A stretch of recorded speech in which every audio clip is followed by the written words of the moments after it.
जथुमा थान्दै मेलाव निश्चय इउबिपिअ हिसाबै जाय उद्देश्यखौ लानानै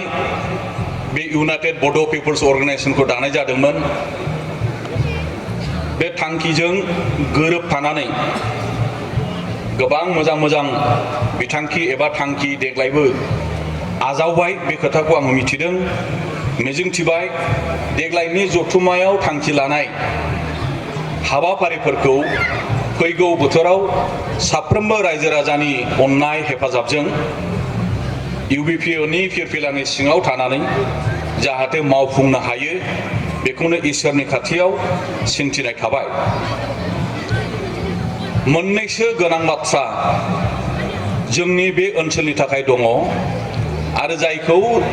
बे ओनसोलाव जों सफैब्लानो जोङो सावरायो बुङो खोन्थायो आरो बे खोथाफोरखौ लानानै जोंनि बे ओनसोलनि आइ आफा रायजो राजा नोंथांमोनहाबो दिसपुराव थांनानै खावलायहैयो खोन्थाहैयो जों बहाय फैबाबो जोंनि सिगाङावबो खावलायो खोन्थायो सोङो खारन गोनांथार बाथ्राया जाहैबाय बे ओनसोला जोंनिया दाबो फरेस्ट एबा रिजार्भ ओनसोल जुदियो बे जोंनि गामि आइनगत भाबै बे फरेस्ट थानायनि थाखाय बे ओनसोलनि लामा बान्दो दंग बायदिसिना इलेक्ट्रिक कारेन्ट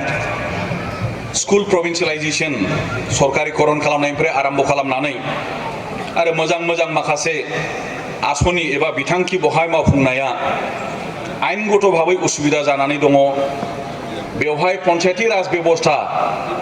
दिनैसिमबो दासिमबो ओनसोलनि रायजो राजाफोरा मोननो हायाखै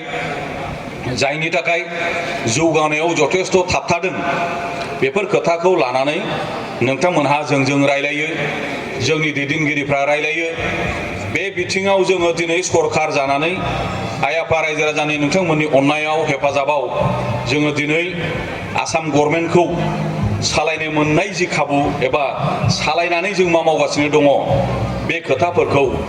लिडारफोरनि गेजेरावल' दोनालाबानो साफ्रोमबो रायजो राजाया मिथिनायनि अधिकार दङ आरो साफ्रोमबो आइ आफानो जोंहा खोन्थानायनि गोनांथि दङ। दा एक नम्बर हानि खेथ्रआव मास मोनथामसो सिगांबो आं बहायनो फैनानै बाथ्रा बुंफैदों बेनि सिगां सनितपुर जिल्लानि गाहाय मावखुलि एबा हेडक्वार्टार तेजपुराव जोंनि गोबां ओनसोलनि दैदेनगिरिफोरखौ लानानै जिल्ला खुंगिरि एबा डेपुटि कमिशनार फरेस्ट बिफाननि डिभिजनेल फरेस्ट अफिसार डिअफअ रेन्जार सोलोंथाइ बिफाननि जोंहा officer inspector of school DI डिअ बायदि ससियेल वेलफेयारनि जोंहा सिडिपिअ गोबांथार मिटिं खालामनाय जाबाय जि दिनैनि दिनाव जोङो एफआरसि दाखांनायनि उनाव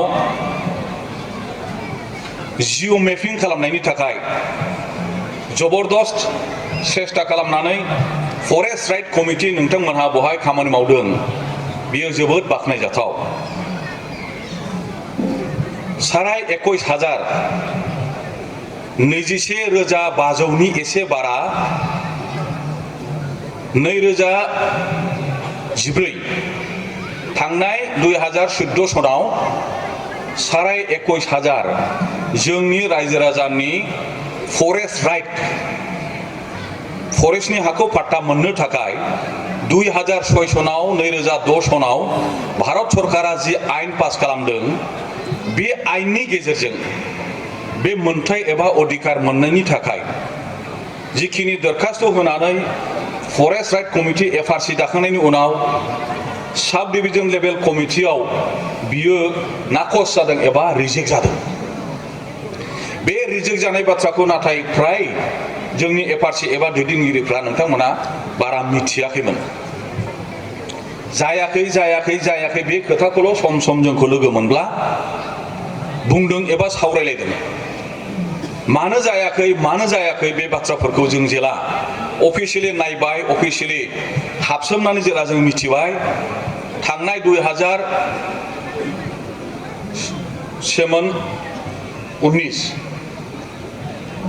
2018आव जुननि 4 तारिखआव तेजपुराव जेला प्रथम फैनानै जेला रिभिउ मिटिं खालामनाय जाबाय बहाय जोंहा मानगोनां गाहाय नेहाथारि बर' साहित्य सभानि प्रशान्त बर' बिथाङाबो दंमोन एफआरसिनि दैदेनगिरिफोरबो दंमोन हैदिनखालि प्रथम बे रिजेक्शननि खोथाया डिसिनि खुगानिफ्राय मिथिजेननाय जादों। मा खारनाव रिजेक्ट खालामनाय जादों, जुक्तिया मा, आयना मा, बिनिफ्राय गोबां बेखौ लानानै सरसा खालामनाय जादों। एफआरसिखौ रिभिउ खालामनानै आरोबाव गोदानै बे दरखास्तखौ प्रसेस खालामनाय जाथों एबा थाखानाय गोजामखौनो गनायनानै स्वीकृति एबा गनायथिनाय होनाय जाथों, माबेखौ खालामनाया मोजां।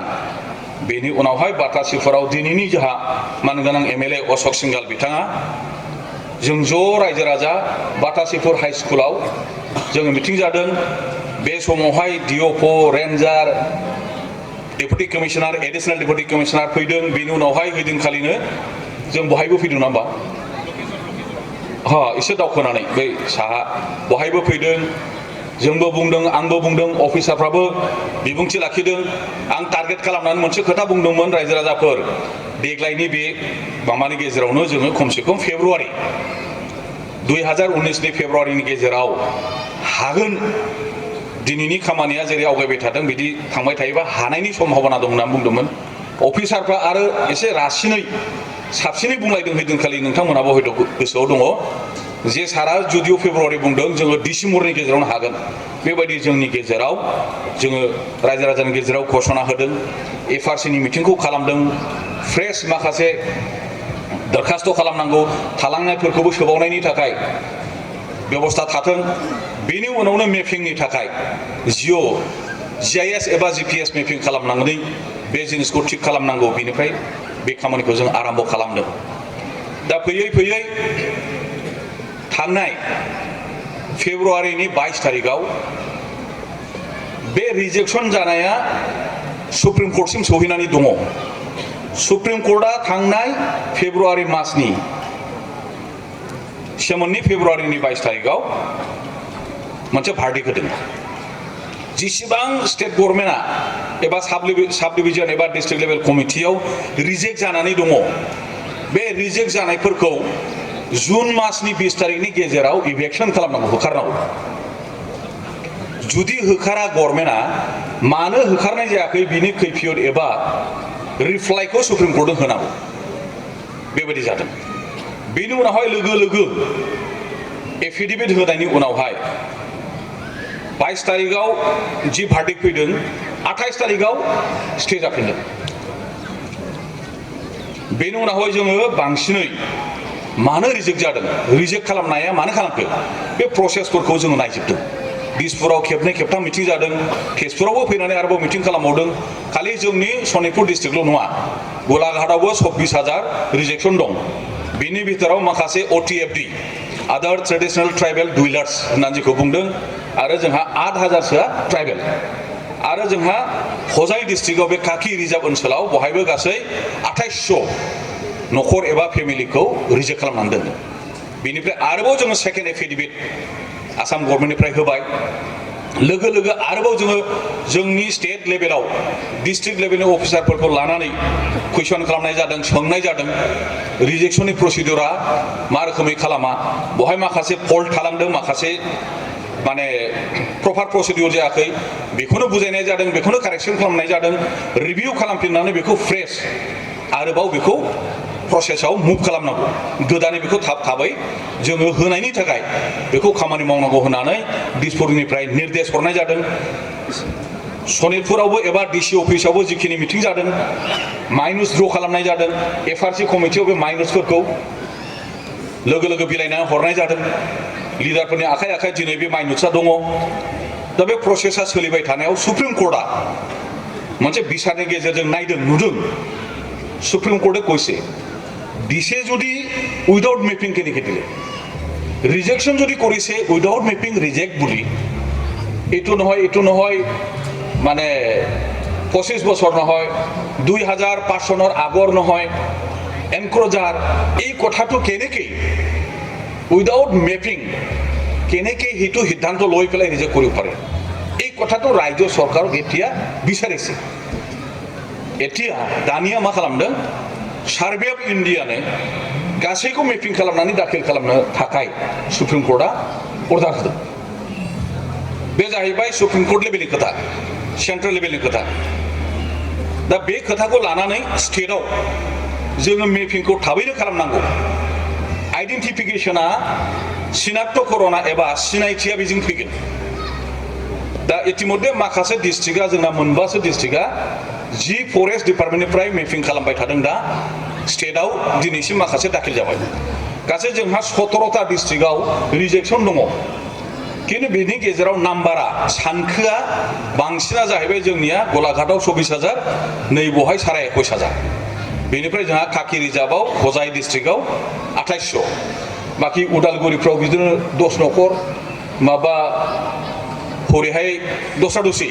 माबा मरिगाव डिस्ट्रिक्ट बायदिसिना डिस्ट्रिक्टफ्राव बिदिनो नखरथाम बे धरननि आरोखि दा बेनि खामानिखौ जों मावबाय थादों नंखायनो नै बहाय जोंहा एफआरसिनि गेजेरजों जेखौ जिअ मेपिं खालामनाय जादों बेखौनो स्टेट गभर्नमेन्टआ एक्सेप्ट खालामनाय जाथों गनायनाय जाथों बे खामानिखौ जोङो गभर्नमेन्टआव दंब्लाबो न'नि बायदि बे खामानिखौ जों मावबाय थादों दा बेखौ हयथ' सासे सानैया जाया जानाय नङा जाखाया होननानै एसे नेगेटिभ धरननि रायलाया नङा रायलायो बे भुल खोथाया जाहैबाय जोंहा रिजेक्ट जानायखौ उथायनानै मोनहोनायनि थाखाय खामानि मावनांगौ बहाय बयबो बारसोमनांगौसो আর बेनि थाखाय যাহা যুক্তি होनांगौ আমার বিধায়ক ডাঙৰীয়া অথনি যেনেকৈ যুক্তি দিছে যে কিয় নহয় কিয় ৰিজেক্ট কৰিছ সোনকালে ৰিভিউ কৰাই দিয়াৰ কাৰণে ব্যৱস্থা কৰিব লাগে এই এটিটিউড এই মনোভাৱেৰেহে আমি সকলোৱে মাত মাতিব লাগে কাম কৰিব এই নহয় এই ঠগাব বিচাৰিছে এতিয়া কথাটো হ'ল ৰিজেকশ্যন হোৱাটো প্ৰচেছটো কিছুমান ভুল আছে এই কথাটো মই আচলতে বিং এ মিনিষ্টাৰ ক'ব নাপায় কিন্তু কথাটো কিছুমান কথাটো খোলাকি নহলেও সঁচাটো কি মিছাটো কি ভিতৰ কি হৈ আছে এই কথাটো মানুহে যদি গম নাপায় ৰাইজে যদি গম নাপায় তেতিয়া ভুল বুজা বুলি যেটো কয় মিছ আণ্ডাৰষ্টেণ্ডিং সেইটো হয় ইয়াৰ কাৰণে মই কথাটো কৈছো আৰু তাতে ৰিজেকশ্যন হোৱাৰ কাৰণটো সুপ্ৰিম কোৰ্ট আজি যেটো ধৰিছে উইদাউট মেপিং সেইটো একচেপ্ট কৰিব নালাগে মেপিং যে কৰা নাছিল জিআইএস জিপিএস মেপিং যে কৰা নাছিল ৰিজেকশ্যন কৰাৰ কাৰণটো এইটো এটা তাৰ মানে ভুলটো এফআরসি ফালৰ পৰা হৈছে উইদাউট মেপিং সাবমিট কৰা হ'ল আৰু ৰিজেকশ্যন কৰাৰ যেটো প্ৰসেস আছে যে এজন মানুহ ৰিজেক্ট কৰি পেলাই 7 দিন সময় দিব লাগে 7 দিনৰ ভিতৰত টেকেটে কোন কোন কাগজ পত্ৰ কি তাৰ লেপসেস আছে তেও জমা দিয়াৰ কাৰণে টেকেটক সুবিধা দিব লাগে এই কিছুমান কথা এইপিনিও কিছু অলপ লেখনা লেপসেস থালাंदों एसे आद्रा थालांदों आरो ओरै एफआरसि निफ्रायबो एसे आद्रा थालांदों दा हाबलांनानै जों जिनिसखौ जिसिबां मावलांबाय थादों बिसार खालामलांबाय थादों जों जिनिसफोरखौ नुलांबाय थादों आरो बेखौ जों कारेक्शन खालामनो कारेक्शनथिं जों थांबाय थादों नंखायनो बिश्वास दङ फुल सुइं कन्टिनिउअस प्रसेसआव लागातार बेखौ प्रसेस हिसाबै खालामबाय थानाय जादों आरो बेखौ जोङो फाइनाली खालामफुंनो हागोन बे 21,000 रिजेक्शनखौ जोङो फुरनांगौ खालामनानै रायजो राजानि आखायाव जोङो फाट्टाखौ गथायनो हागोन बे खामानिखौ जोङो मावबाय थादों क्लियार मोनसे सेन्टिमेन्ट एबा स्पिरिट लानानै आइनगत भाबै फार्दार जाहाथे रिजेक्ट खालामनो हाया बे खामानिखौ नोंखायनो जों मावदों दा आं मिथिनायाव जोंहा सनितपुर जिल्ला हिसाबै मोनथाम एफआरसिल'सै जिअ मेपिंआ फ्राय जोब्बाय दानिया ओमफ्राय जोंहा बिश्वनाथआव मोननै ना मोनथामा दहाय आं बुंनाय मथे मोनथाम मा होनो बेखौ जोंहा फरेस्ट राइट कमिटि एफआरसिआव इतिमध्ये माबाया जाबाय मेपिंआ जाबाय आरो माखासे बहाय प्रसेस माखासे दंबावो नंखायनो दहाय जोंनि बे दैदेनगिरिफोरजों रायलायनायाव आं बुंदों बेखौ मोजां फाइनाल चेक खालामबावनानै नायफिनबावनानै साब डिभिजन लेभेल कमिटियाव दाखिल खालामदों खारन बिश्वनाथ डिस्ट्रिक्टआव रिजेक्ट गैया बिश्वनाथआव पेन्डिं दोनथ'नानैल' दोनदोंमोन नंखायनो बेखौ स्पिडआव लांनांगौ बेखौ प्रसेसखौ कमप्लिट खालामनानै थाबैनो हाखौ होनांगौ एन्टारटेनमेन्ट सार्टिफिकेट एबा फाट्टाखौ होनांगौ होननानै मिथिङा खेबनै खेबथाम बिश्वनाथआवबो जाबाय दा ओंखायनो दहाय बुंनाय जाबाय दैदेनगिरिफोरखौ बिश्वनाथनिखौ थाबैनो बेखौ प्रसेस कमप्लिट खालामदो जेला दाखिल खालामगोन साब डिभिजन लेभेल कमिटियाव बिनि सिगां आंनो फन हर आंनो खोन्थाहर आङो एसडिअ बिथांखौ बुंहरगोन डिअपि बिथांखौ बुंहरगोन जाहाथे जिनिसखौ मोजाङै आगबारायहोनो हायो बैहाय जिनिसा जोङो खालामलांग्रोनो हायोब्लाबो बिश्वनाथआव जोङो जिनिसखौ क्लियार खालामग्रोनो हायोब्लाबो बे मोनसे उदाहरन जागोन खारन मोनसे समावहाय बियोथ' अबिभक्त सनितपुर डिस्ट्रिक्ट आनडिभाइडेड सनितपुर दिनैसो बिश्वनाथ जादों कयेक बोसोर सिगांथ' एखेमोन दा बे धरननि जोङो खामानिखौ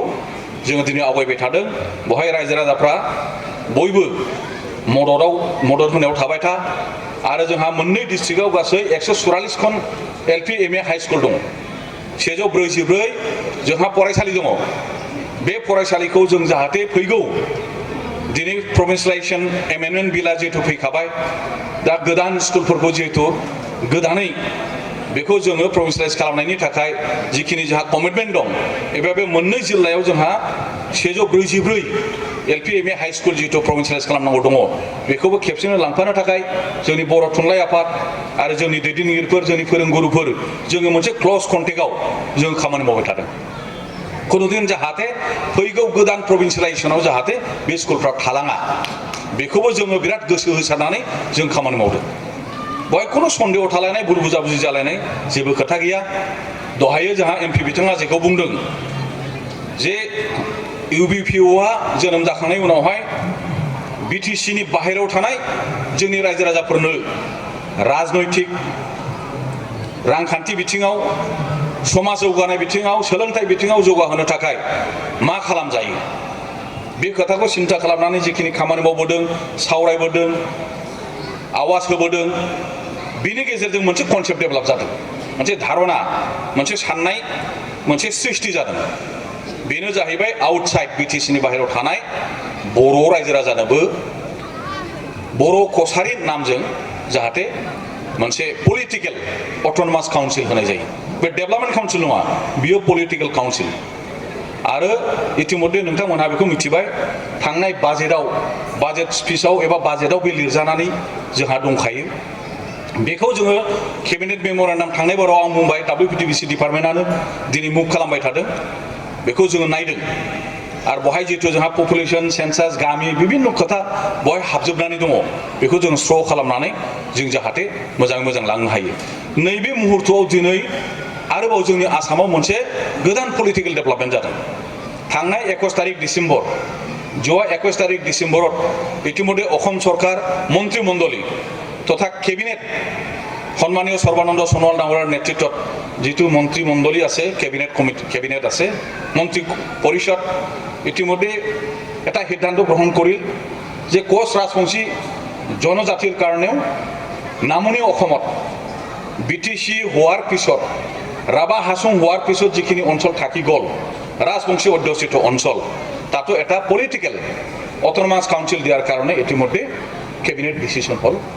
উজনি অসমত মৰাণ ৰাজ্যৰ কাৰণে এটা মৰাণ অট'নমাস কাউন্সিল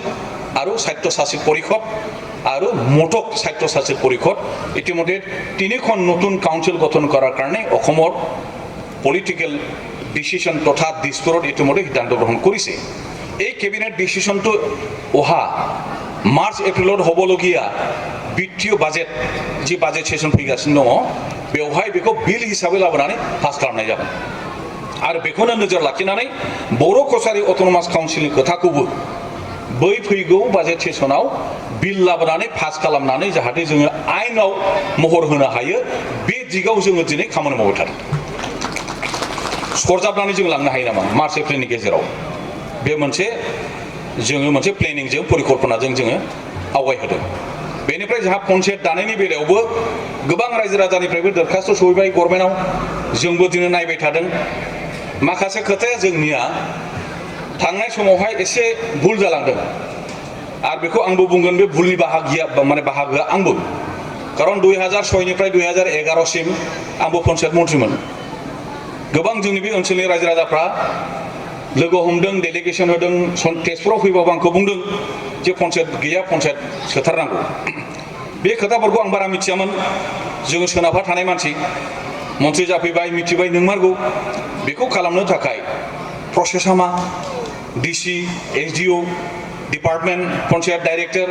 बिभिन्नफोरखौ लानानै बारे बारे मिटिं खालामनाय जादों फरेस्टनि खोथा एनअसि गैया अमुक गैया तमुक गैया बिदिनो समा बारलांदों जोबोद नाजादोंमोन दा बे समावहाय माखासे खोथाफ्रा जोंनिया बारा रेफारेन्सआव फैयाखै दा जेरैहाय जोंहा गहपुर ओनसोल होनोबा सनापुर पन्चायत ओमफ्राय माने बालिजाना पन्चायत नङा होमबा सनापुरनि सोनाब ना बालिजान पन्चायत बेबोथ' फरेस्ट गलाघाट डिस्ट्रिक्टनि नागालेण्ड बर्डाराव थानाय जेसेबां ओनसोल फरेस्ट सेक्टर दाथ' पन्चायत আছে फरेस्ट ओनसोल नागालेण्ड बर्डाराव लगत आसे नैबे खोथाफ्रा रेफारेन्सआव फैनांगौ बै मा जाखो बे मा जाखो बे खोथाथ' एखे केरेक्टाराथ' एखे गासै ओनसोलनि जि केरेक्टार फरेस्ट एरिया बे मानो जाखो बे मानो जादा नैबेफोर खोथाफोरखौ जों दिनैहाय गोदानै दिसपुराव एबा गभर्नमेन्ट लेभेलाव पर्यालोचना खालामदों आरो बेखौ जेरैखि जाया खालामनो थाखाय जोंहा दिनैहाय कमिटमेन्ट दं बेखौ जोङो खालामगोन जेराव जेराव पन्चायत गैया जत जत पन्चायत নাই এইটো পঞ্চায়ত কৰাৰ কাৰণে আজিৰ গভৰ্নমেণ্টে প্ৰতিশ্ৰুতিবদ্ধ এতিয়া কথাটো হ'ল নিয়ম নীতি প্ৰক্ৰিয়াটো এতিয়া আমি আগবঢ়াই আছো যাহাতে মানে বিশ্বনাথ ডিষ্ট্ৰিক্টৰ ফৰেষ্ট অঞ্চলত যিটো আমাৰ সোণাপুৰ আৰু বালিজান পঞ্চায়তবিলাকেও তেনেকুৱা গোলাঘাটৰ নাগালেণ্ড বৰ্ডাৰৰ পঞ্চায়তবিলাকেও তেনেকুৱা তো এই অঞ্চলটো যাহাতে পঞ্চায়তত অন্তৰ্ভুক্ত কৰিব পাৰি এই কথাটো এই অঞ্চলৰ ৰাইজ আমাৰ বিধায়ক ডাঙৰীয়া ইতিমধ্যে মুখ্যমন্ত্ৰী ডাঙৰীয়াক বহুতবাৰ প্ৰতিবেদন দাখিল কৰিছে এইটো চৰ্চিত এইটো আলোচনাত আছে ইয়াৰ প্ৰচেছটো সম্পূৰ্ণ কৰি পেলাই পঞ্চায়ত আগন্তুক পঞ্চায়ত আহাৰ পূৰ্বে যাহাতে ইয়াত আমি পঞ্চায়ত গঠন কৰিব পাৰে ইয়াৰ কাৰণেও দিছপুৰত আমি কামটো আগবঢ়াই আছো बेनि खामानियाबो सोलिबाय थादों दा बेबायदि माखासे खोथा दा गतिके जोङो जोंनि गेजेराव खौसेथि अनलायनाय बे जिनिसा थाथारनांगोन दा सोर बेसेबां साबसिन साननो हायो खामानि मावनो हायो बहायथ' होबथानाय खोथा गैया आरो साबसिन साननाय मावनायाव बयबो जोंहा समर्थनसो होनांगौ जों सहायसो खालामनांगौ कारण बे जि जागोन समाजनि थाखाय जागोन रायजोनि थाखाय जागोन जोंनि माहारिनि थाखाय जागोन बेलाय माथो गाज्रि जानो बिदि मोनसे दृष्टिभंगि साननायजों नोजोरजों निश्चय आवगायलांबानो जागोन आरो फैगौ समावहाय जेसे हायो एसे जोंनि जेसेबां समस्या दं खेबसेनो स्रां बोस्रांनायनि थाखाय गोबां सिङावबो खामानि जादों सायावबो खामानि सोलिगासिनो दङ आरो जोङो आसा खालामदों जेसे हायो एसे थाब मोजां मोनसे सिद्धान्तआव जों फैनो हासिगोन बे खोथाखौ दिनैहाय जोङो मोनदांनो हाबाय गतिके नैबे इउबिपिअ जोंनि कनफारेन्स एबा आफादनि गेजेरजों बिटिसिनि बाहेरायाव थानाय आइ आफा बिदा फंबाय रायजो राजाया ज' खौसे थानानै गोबां जोंनि जेंनाफोरखौ बोस्रांनायनि खेथ्रआव सहाय जाथों बयबो जयैनो बे इउबिपिअनि नेतृत्वआव जाहाथे दावगालांनो हायो गमामायैनो इउबिपिअआ जोनोम जानायनि उनावहाय मोनसे गियाराप जादों मोनसे गोसोआव मोनसे बोलो फैदों आरो मोनसे परिचय एबा नुजाथिनाय मोनसे जोंनि खौसेथि एबा गोख्रोंथिखौ देखायनाय जाथारदों देखायफिननाय जादों जायनि थाखाय गोबां खोथाखौ गभर्नमेन्ट लेभेलाव दिनै साननो बायद' जादों सानदों आरो गोबां माखासे थाखोमानानै थानाय बाथ्राफ्रा खोथाफ्रा दिनैहाय नोजोराव एबा मोखाङाव दिनै हाइलाइट जादों नुजाथिफैदों आरो बिदिनो आवगायलांगोन आंहा बिसास दङ जि कनफारेन्सआव बयबो बाहागो लाफैनानै मोजां मोजां गाजा गोमजा जाफुंहोबाय जोंखौबो मोजाङै बरायनानै बहाय बाहागो लानायनि खाबु होबाय बेनि थाखाय साफ्रोमबो ओनसोलनि आइ आफा रायजो राजाखौ गोसो सिंनिफ्राय आरोबाव खेबसे खुलुमनाय आरो मोजां मोननायखौ जासिनानै बुंनायखौ फोजोबबाय बिदाय लाबाय आरो जोंहा दा दिसपुराव थांफिननांगौ आरो गाबोन गलाघाटआव थांनांगौ आरो खेल इन्डिया जोंहा नेसनेल मोनसे गेम जोंहा बहाय जाफैदों एसे बेस्थ'थायाव दङ गोजोन्थों